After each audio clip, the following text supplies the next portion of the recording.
네, 한 주간의 정치 이슈 짚어보겠습니다. 박태우 고려대 연구교수, 김홍국 경기대 겸임교수, 배종찬 리서치 본부장 세 분 모셨습니다. 네, 어서 오십시오. 안녕하십니까. 예, 저희 방금 리포트에서도 보도를 했었는데요.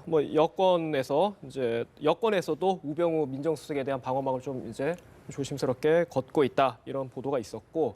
딱 일주일 됐네요. 이번 주 월요일이었죠. 지난 월요일에 조선일보 보도하면서 우병우 민정수석 관련 의혹이 지금 일주일째 이어지고 있는데 아직까지 우병우 수석, 청와대 그쪽에서는 우병우 수석 개인적으로는 퇴진 억울하다, 퇴진하기 어렵다 이런 입장입니다. 어떻게 좀 진행될 것 같아요? 지금 야권에서 계속 나가라 그거잖아요. 야권은 연일 공세를 퍼붓고 네. 있고 여당도 조금 분위기가 좀 이제 처음에는 의혹만 가지고 그럴 수 있느냐 네. 이렇게 많은 분들이 이야기하다 최근에는 좀 친박 내부도 좀 분화가 돼가지고 정진석 원내대표 같은 경우는 그래도 운영이 좀 출석해서 이야기 좀 해야 되는 거 아니냐 네. 이렇게 좀 분위기가 바뀌고 있습니다.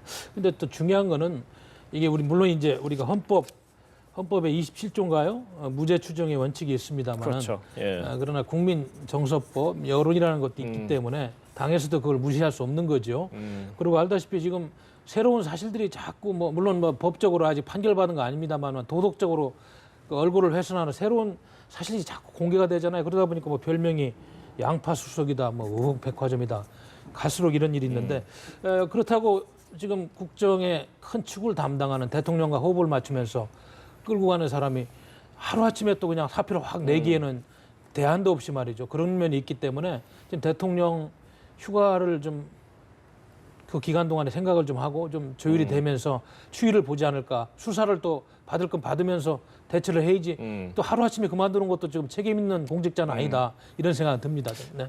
지금 대통령 휴가 말씀하셨는데 대통령이 다음 주에 한 주간 휴가지 않습니까? 물론 이제 경내에 아마 머물 것으로 예상은 되는데 대통령이 한 주간 좀 이제 여론의 추이를 좀 더 보겠다 이런 의미로 보면 되겠습니까? 그렇습니다. 한 주간 여론 추이를 예. 보는 거죠. 왜냐하면 현기환 전 정무수석에 이어서 이제 현직 민정수석까지 연관이 되면서 대통령으로서는 사실은 국정 운영에 치명적인 타격을 입을 수밖에 없는 상황이 됐습니다. 그렇기 때문에 박근혜 대통령의 반응도 굉장히 강도 높게 나왔었고요.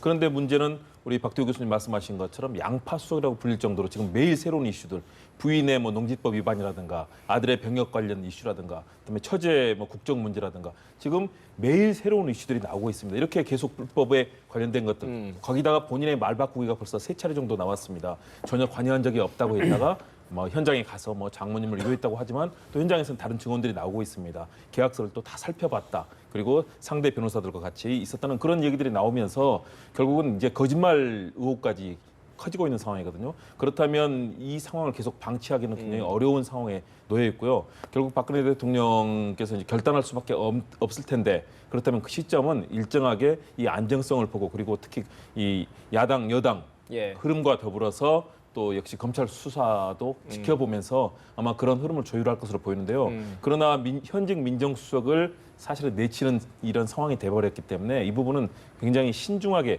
접근을 할 것으로 보입니다. 그래서 약간의 시간은 좀 걸리지 않을까 이런 판단이 이루어지는데요. 자칫하면 정말 호미로 막을 일을 가래로 막는 일이 벌어질까 봐서 국민들의 입장에서도 참 곤혹스러운 그런 상황입니다. 그 판단 쉽게 대통령으로서 결단하기는 결코 쉽지 않은 사안일 텐데 배종찬 본부장님, 지금 아까 새누리당 정진석 원내대표가 이제 운영위에 출석을 해야 되지 않겠냐 이런 식으로 얘기했습니다. 그게 어떻게 보면 좀 분기점이 될 수 있을까요? 아직 운영위 일정은 안 잡혔습니다. 아직. 여론을 눈여겨보지 않을 수 없는 상황인데요. 대통령도 청와대도 상당히 여론의 부담은 크장한 가리라고 보여집니다. 이 관련해서는 지금 현재의 국회가 여소야대 국회이고 그리고 이 대통령의 지지율도 임기 4년차 상당히 낮아져 있는 상황에다 다른 이슈들까지도 대통령의 국정 운영에 부담감을 주고 있거든요. 사드 배치, 그리고 기업의 구조조정, 그리고 그 외에 각종 대통령의 국정 현안들이 기다리고 있는데 이렇게 청와대 관련 의혹으로 대통령이 여론의 부담을 더 받을 수 있는 그런 부담되는 상황이거든요. 대통령의 휴가 시점에 대해서도 국민들의 빅데이터 분석을 통해 보면 여러 가지 볼멘 소리들이 올라오고 있습니다. 이렇게 엄중한 시기에 대통령이 과연 휴가를 이런 문제의 해결 없이 가야만 한가에 대한 이 여론들도 나오고 있거든요. 그렇습니다. 사정 그리고 민정수석이라고 하는 자리이기 때문에 고액의 재산과 관련해서 질문이 있을 경우에는 공직기강 자체도 상당히 지금 문제시되고 있는 시점에서 복잡하지 않게 해명되거나 아니면 예민한 문제에 대해서 충분히 짧은 시간 내에 일단락시킬 수가 있어야 되는데 그렇지 못하고 이러한 것이 계속 가중되고 있다라고 하는 것이거든요. 이 대통령도 지금 현재 시점에서 매우 여론에 큰 부담을 느낄 것으로 보여집니다. 네. 다음 주 어쨌든 뭐 대통령 휴가 때 깊은 고심을 하지 않을까 이렇게 예상이 됩니다. 일단 뭐 우병우 수석 사안은 좀 더 진행이 될 것 같아서요. 이 정도에서 정리를 하고 일단 여당 뭐 정치권에서 이 문제와 별개로 가장 또 관심 있는 게 여야 당권 레이스일 겁니다. 일단 뭐 새누리당인데요. 교수님, 그 서청원 의원이 다음 주죠. 다음 주에 친박계 회동을 소집했다고 하더라고요. 27일가 수요일이네요. 수요일 만찬. 어떤 의미로 보십니까? 그 아무래도 지금 본인도 출마를 좀 안 하는 걸로 이렇게 정리하고 네. 또 지난번에 비박들의 그런 공세가 연일 지금 친박을 향해 드세고 그러다 보니까 이 당권을 그냥 비박한테 갖다 줄 수는 없는 거 아니겠어요?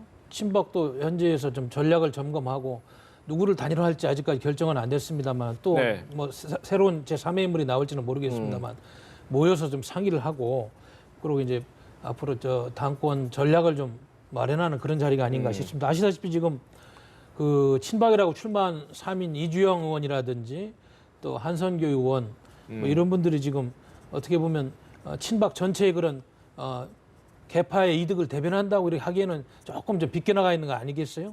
이런 상황에서 지금 아시다시피 홍문종 의원이 출마하니 마느니 또 새로운 뭐 심지어는 뭐 정가빈 전 국회 부의장까지도 예. 한번 만지작거렸다고요. 아직까지 대화를 하고 있고 결론은 안 났습니다.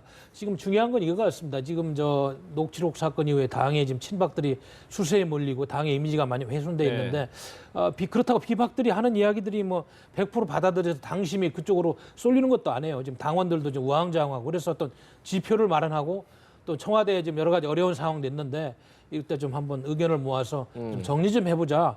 이렇게 좀 긍정적인 차원에서 좀 해석을 해보고 싶습니다. 네. 뭐 교수님은 뭐 같은 입장이신가 어떻게 보십니까? 사실은 바람직하지 않다고 봅니다. 지난번에 김무성 전 대표의 그 자리 1,500명 모였었죠. 그 자리도 사실은 시의적절하지 않았습니다. 지금 왜냐하면 국가적으로는 뭐 대외적인 사드 문제라든가 여러 가지 어려운 상황이 있고 기업 구조조정, 경제 문제, 민생 문제 어려운 상황입니다. 친박 진영에 대한 총선에서의 민심에서의 아주 강도 높은 이런 질책들이 있었고요. 여기에 대해서 분명히 친박 진영에서는 겸허한 반성이 있어야 되거든요. 일단은 김무성 전 대표의 자리도 저는 신중하지 못했다고 보고요. 이번에 서청원 의원, 더군다나 친박 진영의 그동안의 이런 이 공천에 대한 잘못된 태도에 대해서 최경환 의원도 불출마, 서청원 의원도 불출마할 수밖에 없는 상황이 됐지 않습니까? 이것은 다시 말해서 국민들의 시선, 당의 시선이 이렇게 극단적인 당을 패권주의로 갈라놓는 방식에 대해서 비판을 한 건데 다시 당권에 대해서 출마까지 포기한 서청원 의원이 이제는 다시 한번 친박 진영을 모아서 당권의 흐름을 영향을 준다. 이거는 바람직하지 않은 거죠. 더군다나 이 자리에서는 비박계 진영에서는 그런 얘기 하지 않습니까? 노골적인 친박 줄세기라든가 또는 이를 통해서 다시 한번 당을 갈라놓겠다. 이런 우려를 하고 있는 상황인데 이런 자리를 갖는 것은 좀 바람직하지 않다고 보고요. 이 자리에서는 분명합니다. 왜냐하면 당권을 친박에서는 놓칠 수 없다는 그런 계산이 들어가고 이주영, 이정현, 한성규 지금 3명의 친박 후보가 있는데 누구로도 사실은 표가 결집되기가 쉽지 않은 상황입니다. 그렇다면 이번 당권 8월 9일 전당대회에서 비박계가 당권을 가져갈 가능성이 높아지기 때문에 친박계 초비상, 비상령이 걸린 거고요. 이 흐름을 친박계 흐름을 만들기 위해서 뭐 이제 홍문종 의원에 대한 뭐 출마 얘기라든가 이런 부분이 나오지 않습니까? 이런 부분을 교통 정리하고 친박계 의견을 결집함으로써 결국은 이제 박근혜 대통령의 임기 막바지에 힘을 실어주기 위한 친박계 이 흐름인데요. 이런 부분이 결국은 다시 한번 당을 갈라놓고 또 소위 친박 패권주의란 말이 요즘은 많이 나오지 않습니까? 결국은 다시 한번 이런 흐름이 전개될 것으로 보여서 새누리당이 정말로 가치 있는 이런 비전을 선포하고 국민들께 우리가 정말 훌륭한 보수 정당이 되겠다 이런 의식보다는 결국은 다시 한번 개파 전쟁이 될 것 같아서 저는 상당히 우려 섞인 시선을 보고 있습니다. 부정적으로 말씀하셨는데 어떻게 뭐 같이 지적해 주셨는데 김무성 대표도 일전에 모았죠. 7.14 전당대회 맞습니다. 2주년 때니까 한 2주 정도 시차를 두고 김무성 뭐 지지자들과 이제 친박계가 좀 모이는 게 됐네요. 그렇습니다. 저는 그래서 양측 다 예. 바람직하지 않다라고 보고 있는 거죠. 지금 뭐 27일 어쨌든 모이면은 친박계 주자를 누가 내세울 것이냐 이거를 논의한다고 말씀하셨는데 그 배 부장님 홍문종 의원 출마 가능성 어떻게 보십니까?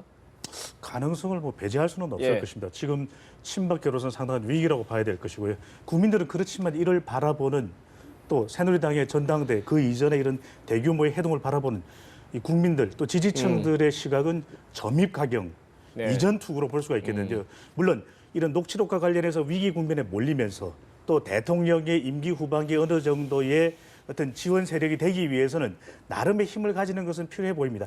119 이 위기 탈출 해법으로서 이러한 모임은 또 전략적으로도 필요해 보일 수도 있습니다. 그럼에도 불구하고 국민들이 바라볼 때는 이러한 해동 자체가 녹취록 파문으로 인한 당내의 어느 정도의 세력 유지를 위한 그런 모임으로 해석될 수 있는 부분이고 국민들도 봤을 때는 또 지지층들도 봤을 때는 이렇게 계속 친박계가 수세에 몰리는 것은 선거 이후 수차례 이야기가 되어 왔던 선거에 대한 선거 결과에 대한 깊은 반성과 넓은 책임이 없었기 때문에 지금과 같은 일종의 소나기 비판을 막고 있는 것이거든요. 그렇다면 거기에 대해서 충분히 그 대응할 수 있는 응답을 내놓아야 될 텐데 그렇지 못하고 또 다른 후보를 찾고 있는 모습이라는 것이고 바로 이런 모습 때문에 대통령은 이 청와대의 이 보도국장 편집국장 모임에서 개판은 없다고 했지만 오히려 이런 해동 자체가 개판을 뚜렷하게 보여줄 수밖에 없는 것이고 지지층들이 바랬던 것은 바로 이런 전당대회를 통해서 새로운 반전 모멘텀을 원했습니다. 미국의 대통령 공화당 전당대회도 보십시오. 여러 가지 어떤 지지율, 공화당의 지지 기반의 이 반전을 모색했지만 테드 크루즈 후보마저도 이러한 지지발을 해주지 않음으로써 그런 전당대회의 효과는 희석되고 말았지 않았습니까? 네. 반감되고 말았었는데 그처럼 또 이렇게 될 경우에 비박계에서도 우리도 모이겠다 함으로써 오히려 지지층들에게는 하합과 통합의 장이 되기보다는 상당히 흥행 가능하겠느냐 이런 꼬리표가 달릴 것으로 보여집니다. 그런데 이제 저는 이런 생각이 드네요. 왜냐하면 지금 아직까지 우리 박근혜 정부가 한 20개월 남았잖아요. 이런 상황에서 이렇게 흔들리고 그럼 누군가는 이제 국정 핵심 추진 세력이 있는데 뭐 친박과 청와대가 아니겠어요. 그러다 보니까 그걸 손 놓고 있을 수는 없고요. 네. 그리고 지금 전당대회 분위기가 여권에 보면은 과거에는 뭐 대통령과 협조 어떻게 보면 그다음에 뭐 대통령의 그런 뜻을 잘 해석해서 당에서 투영한다. 이런 요즘은 뭐 당이 우위론을 강조하는 그런 비박계의 그런 거친 목소리들도 나오고 이러는데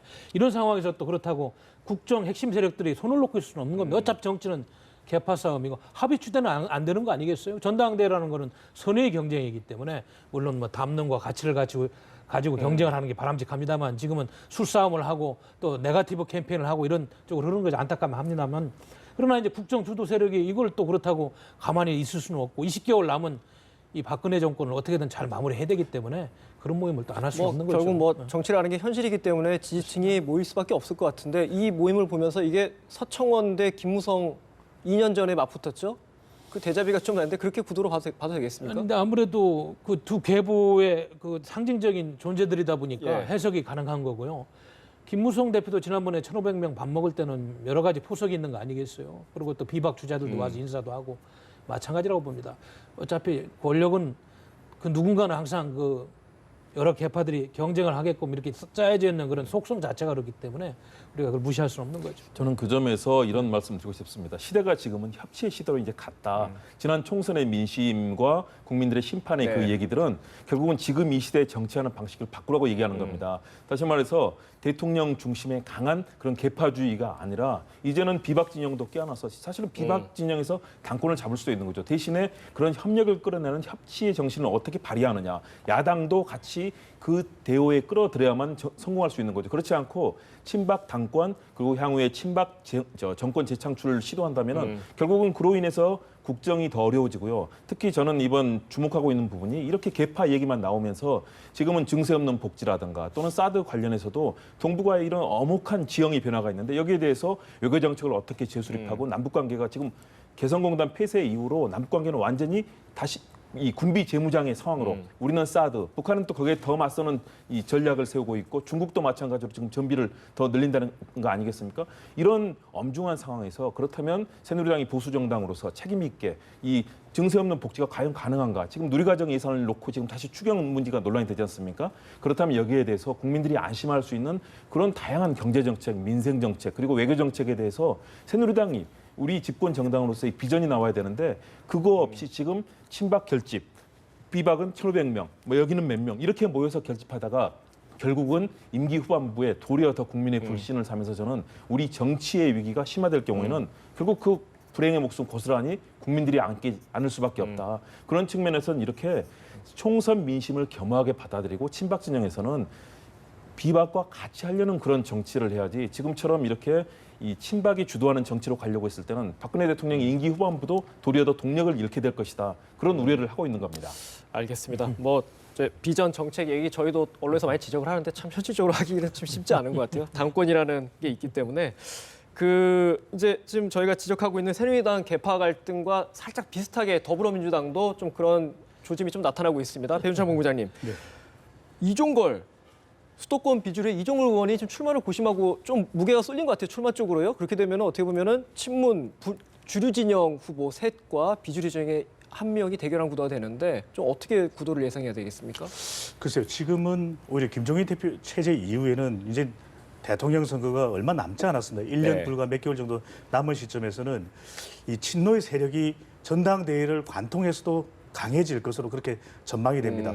이 새누리당 전당대회와 마찬가지로 더불어민주당도 8월 말에 리우 올림픽이 한참 마무리되는 시점이기 때문에 흥행을 하기 위해서는 그만큼 새로운 이슈, 네. 새로운 인물을 던져야 함에도 불구하고 상당히 많은 지지층들의 관심은 오히려 나타나고 있고 전면에 부각되지 않는 문 전 대표 쪽을 향해 가 있고 문 전 대표의 영향력이 과연 어느 후보를 물어주느냐. 그래서 이 추미애 의원 쪽이 아니냐라는 것이 대체적인 전망과 관측이기도 하거든요. 그렇다면 이종걸 전 원내대표는 수도권의 의원이기도 하고 다선 의원이기도 하고 상당히 국회 내에서 영향력이 있는 의원이긴 하지만 결국 중요한 것은 지금 당대표로 나온 사람이 추미애 의원을 상대로 또는 또 다른 의원을 상대로 이종걸 이 의원을 상대로 또 송영길 의원을 상대로 대결이 아니라 친노와 대상으로 해서 얼마만큼 자기 공간을 추미애 의원과 비교해서 넓힐 수 있느냐가 관건이거든요. 예. 그렇다면 이러한 부분을 대권을 목전에 둔 시점이기 때문에 1년 불과 몇 개월이기 때문에 상당히 이종걸 의원이 이 부분에서 자기만의 공간을 확대하기는 상당히 어렵다.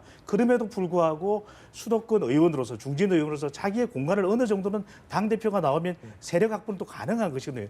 그쪽에 오히려 더 큰 호석을 두고 있는 것으로도 해석할 수 있겠습니다. 친문표가 나눠지더라도 비주류는 쉽지 않다. 그런 분석이시죠? 현실적으로. 그렇습니다. 그렇게 보이는 또 하나의 이유는 김상곤 전 교육감이죠. 전 교육감 혁신위원장도 출마를 해놓은 상황이기 때문에 오히려 새누리당의 경우처럼 더불어민주당도 교통정리가 내부적으로 될 가능성이 매우 높거든요. 그렇게 된다면은 다른 비노파에서 비노 쪽에서 나온다 하더라도 친노를 극복하기는 세력상 쉽지 않아 보입니다.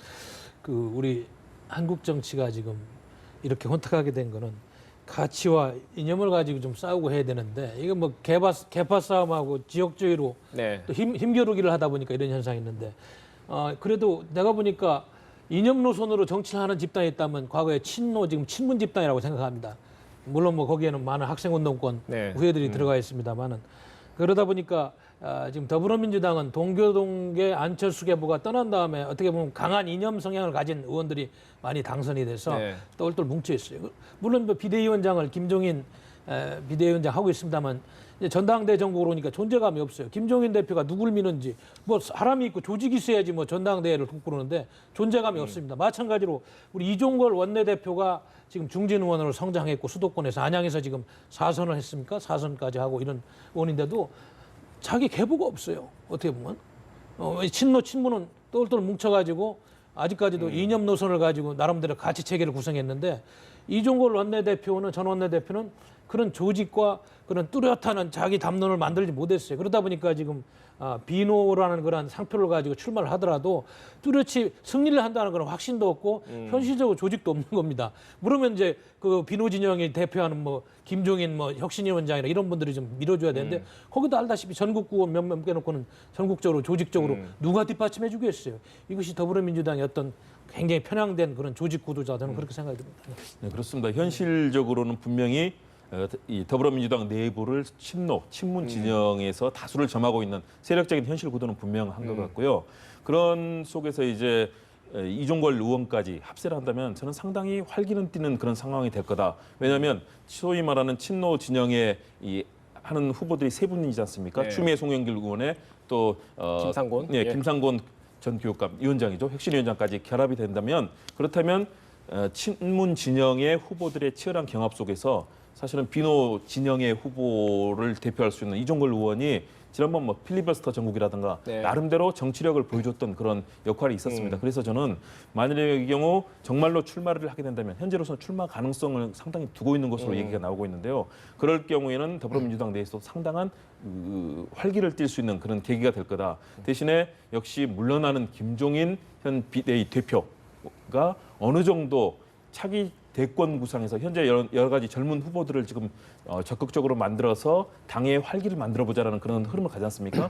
그런 구도와 맞물릴 경우에는 사실은 상당히 재미있는 구도가 될 거다. 대신에 이것이 당의 다수를 점한 친노가 단순하게 세력으로서 주류를 점해서 선거에 무조건 이긴다는 개념에서 탈피해서 이제는 당의 그런 이념과 정책 그리고 대선 후보를 어떻게 만들어 나갈 것인가 이런 치열한 논쟁까지 펼친다면은 의외로 더불어민주당은 상당한 활기를 가질 수 있을 거다. 이종걸 의원이 뭐 출마 쪽으로 좀 기울어서 그런 건지 모르겠는데 기존 주자들이 좀 비주류 쪽에 좀 러브콜을 하고 있습니다. 러브콜이라기보다는 정확히 말하면 비주류도 아우르겠다 이런 표현이 좀 적합할 텐데 특히 손학규 전 대표를 무조건 데려오겠다 뭐 이런 얘기를 하고 있어요. 이게 좀 영향을 미칠 수 있겠습니까?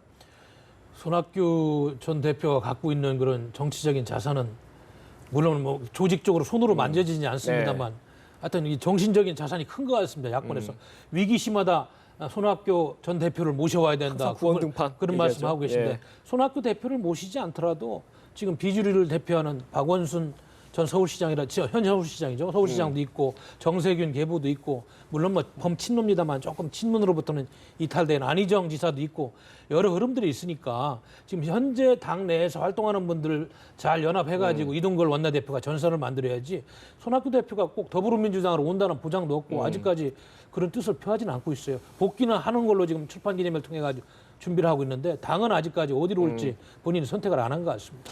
이 손 전 지사에 관련해서 이렇게 러브콜을 하는 이유는 그만큼 이 전당대회를 활성화시키는 측면도 있고 또 친문 세력에 대한 견제도 됩니다. 네. 이 추 의원 뭐 이건 확실한 이야기라기보다는 그렇게 관측되고 있는 부분이기 때문에 상당히 힘이 실리는 것에 대해서 이 손 전 지사를 영입해 올 경우에 친문에 대한 견제와 함께 송영길 의원 그리고 김상곤 전 교육감 혁신위원장의 경우에는 또 다른 힘을 얻을 수 있다라고 하는 점. 또 손 전 지사는 문 전 대표와는 달리 호남에서의 상당히 또 호응을 받는 그런 인물이거든요. 바로 그런 부분도 송영길, 김상곤 이 전 혁신위원장의 어떤 배경, 정치적 배경과도 아울러서 설명될 수 있는 부분이고 그만큼 지금 현재 새누리당이든 더불어민주당이든 흥행이 중요하다.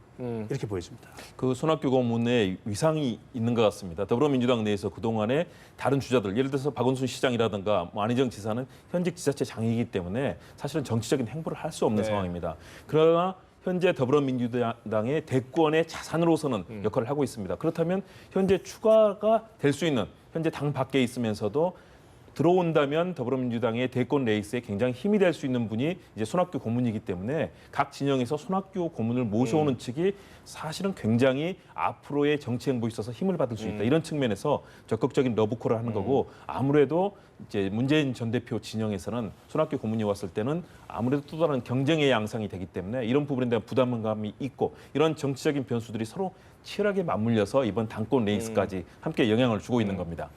뭐 사실 뭐 손학규 전 대표 같은 경우는 뭐 더민주에 남을 올지 아니면 국민의당으로 갈지도 아직 정리가 안 됐기 때문에 전당대회에 이제 표심을 겨냥한 좀 정치적 레토릭 같아요. 손학규 러브콜은 그렇게 좀 이해가 되고 그 좀 마지막으로 이제 대권 주자들 하한 전국 행보를 좀 짚어보겠습니다. 이제 7월 다음 주부터 본격적인 휴가철인데 교수님 좀 대권 주자들 하한 전국 행보에서 좀 관심을 가질 만한 포인트를 좀 짚어주시죠.